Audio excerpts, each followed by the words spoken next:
In this chapter, we are going to start talking about the Dynamic Host Configuration Protocol, or DHCP. In this activity, we're going to install and then authorize our first DHCP server in our environment. Now, because this is a new chapter, the very first thing we need to do is go into each and every single one of our servers in each and every single one of our virtual machines, select it. Under checkpoints, right-click the initial config and say apply.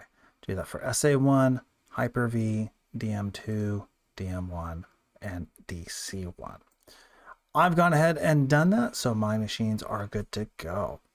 Additionally, for this activity, we want to make sure that DC1, DM1, and SA1 are all powered on and working. Once that's been done, there is a typo in the lab, and the lab says log into DM1 as an administrator. However, it's a typo. It actually needs to be the domain administrator.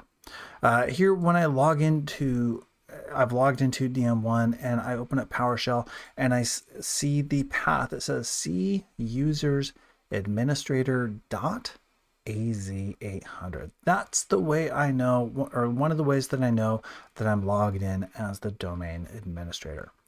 If it just says administrator, that's the wrong account. I need to log out and then log back in as the AZ800 / administrator account, and then open up PowerShell to confirm that it looks exactly like what's highlighted here. All right, with that said, we will then go ahead and run the install-windows feature DHCP -include management tools. I've already run that. Actually, my computer crashed while I was recording this video. So that part has already finished for me. And I'm moving on to step number 3 in the activity. So the next step on server DM1 is to go into Server Manager, and we want to go to Tools and DHCP. This will go ahead and open up the DHCP console, and when it opens, we will see a couple of different options with regards to IPv4 and IPv6, and they will give us wonderful red arrows saying that there's problems and that in fact they are not yet authorized. So DHCP Management Console, Server DM1, I click on it, I see IPv4 and IPv6, both disabled because they are not authorized. In order to fix this, I'm going to right click on DM1 and say authorize. If authorize is grayed out for you, again, you are not logged in as a domain admin. You're only logged in as the administrator. So go ahead and click authorize and then refresh. And our down arrows are now green check marks. Yay! At this point, our DHCP server is authorized and we can start setting up DHCP scopes. The main reason for this, well, it turns out it was really easy to set up a DHCP server in a company. And if it's not authorized, well, it turns out that pretty much anybody can set one up and then start negatively impacting production activities. So this was something that Microsoft put in to help secure the network environment.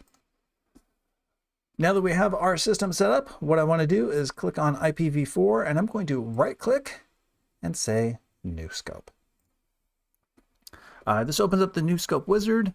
Click next. We will give this a name. I'm going to go ahead and just type in 10.99.0_scope.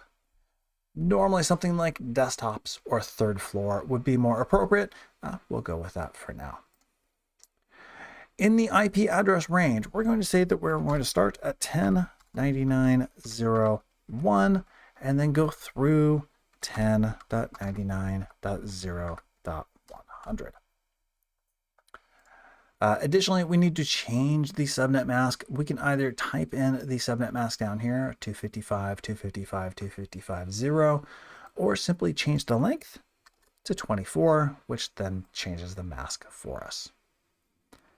Next, we can add in some exclusions, some IP addresses that we don't want to be leased out. We don't have any at this point, so we'll leave that blank, as well as how many milliseconds we want to delay before we give out IP addresses. Again, we'll leave that to 0. Next, during the lease duration, how long, we are going to be giving out IP addresses, and we want to know how long we're going to be giving these out for. The default is for 8 days. In our test lab environment, we're going to be adding and removing machines quite a bit. So 8 days seems excessive. We will change this from 8 days down to 0 days and 1 hour. So when a computer comes on and gets an IP address, it will hold on to it for 1 hour, and then after 1 hour, it will automatically get rid of it if it can't renew it. Next. And then with regards to the additional options, for now, we're going to say no. We will configure them later. Next, and finish. At this point, we now see our IPv4 and we see our scope with a red down arrow on it, because even though we've created it, we have not yet activated it. Let's go ahead and right click on the scope and say activate. This allows us to pre-create some configurations before they go into production. And then once we're ready for them to be in production, we just activate them.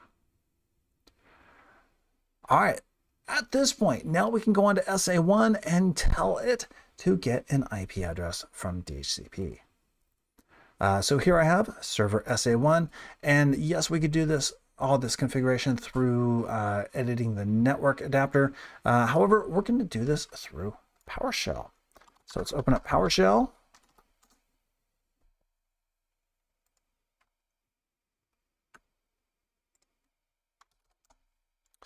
And we're going to, there is a typo in both of these commands. They want us to type Ethernet. It should be Ethernet 0.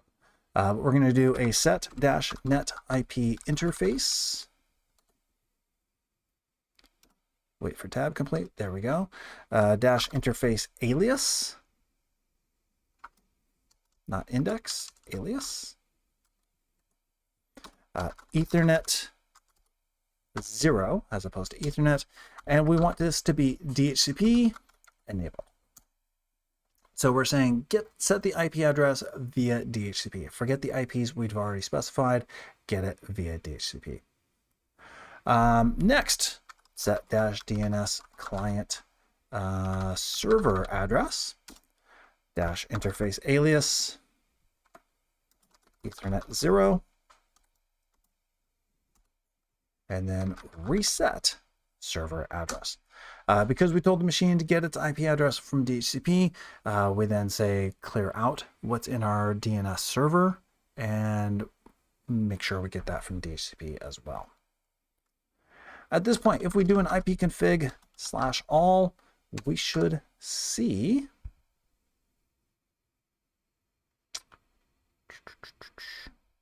for Ethernet 0. Got to look for Ethernet 0.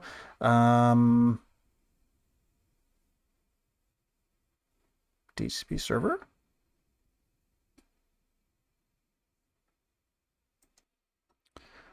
So for Ethernet 0, I did the ipconfig /all. For Ethernet 0, it says that it has an auto-configured IPv4 address, and this is a 169.254 address.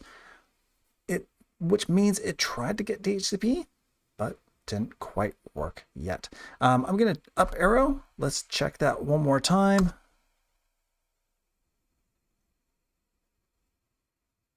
There we go.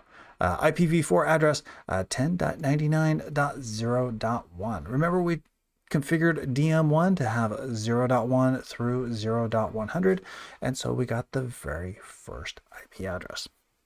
Additionally, we can look down here to see our DHCP server. Who gave us this IP address? 201 gave us this IP address. Awesome. Okay, let's look back onto DM1 to see what it looks like on their server console. So on DM1, we can come through here to address leases. And under address leases, we can see, in fact, 1099-01 has been given to server SA1 and will expire in just about, let's see, 3:01 currently at 4 o'clock. So in just about 1 hour. We can go ahead and refresh this if necessary, but for now, that is the end of this activity.